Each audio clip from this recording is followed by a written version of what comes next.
Hello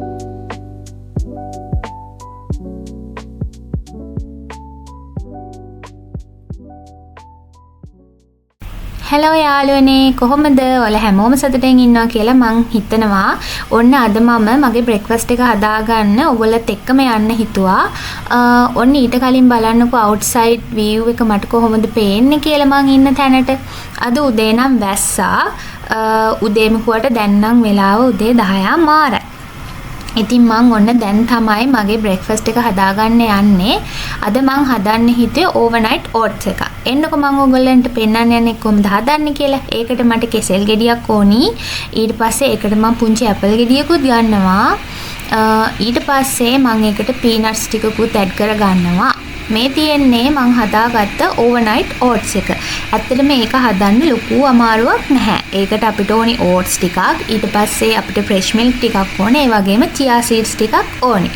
ඉතින් අපි ඒ ටික ඔක්කොම mix කරලා ඒ ටික අපි overnight fridge එකේ තියාගන්න ඕනේ. ඒ වගේම තමයි මට මී පැණි චුට්ටකුත් ඒකට ඕනි. ඇත්තටම මම මේ මිශ්‍රණය හදලා ෆ්‍රිජ් එකට දාන්න කලින් ඒකට මම පොඩි ලුණු චුට්ටකුත් දාගන්නවා. එහෙම නැත්නම් චුට්ටක් කන්න අමාරුයි. ඔන්න මම දැන් මගේ පළතුරු කෑලි ටික මේ විදිහට කපා ගන්නවා. කපාගෙන ඉවර වෙලා අපිට දැන් මේ ඔක්කොම මික්ස් කරගන්න තමයි තියෙන්නේ. ඔන්න බලන්නකො මේ අපේ oats එක ඒක හොඳටම දැන් අර chia seeds ටික ඒ fresh milk එකෙන් හොඳට soak වෙලා තියෙන්නේ.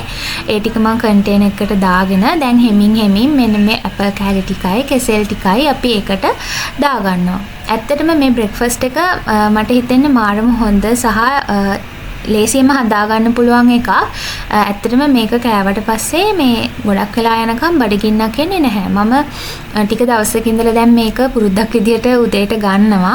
එතකොට මට ගොඩක් වෙලාවට මගේ ඩියුටි එකට ගිහිල්ලා ආය හවස 5-6 වෙනකම් බ්‍රේක් එකට යනකම් මට ආය කිසිම දෙයක් කන්න ඕනේ නැහැ. ඊට පස්සේ අපි මේ ටික ඇඩ් කරගෙන ඉවරුණාට පස්සේ අපි ඒකට මී පැණි හැන්දක් එකතු කරගන්නවා. ඇත්තටම මී පැණි කියන එක කම්පල්සරි නැහැ.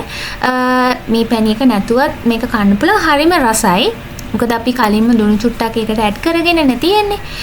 ඔන්න ඉතින් ඊට පස්සේ මම අවසානම ඉන්ග්‍රීඩියන්ට් එක තමයි අපේ peanuts. peanuts වලට කැමති නැති කෙනෙක්ට ඕනනම් ඒගොල්ලන්ට අවශ්‍ය නම් dates ටිකක්, raisins ටිකක් ඒකට ඇඩ් කරගන්න පුළුවන්.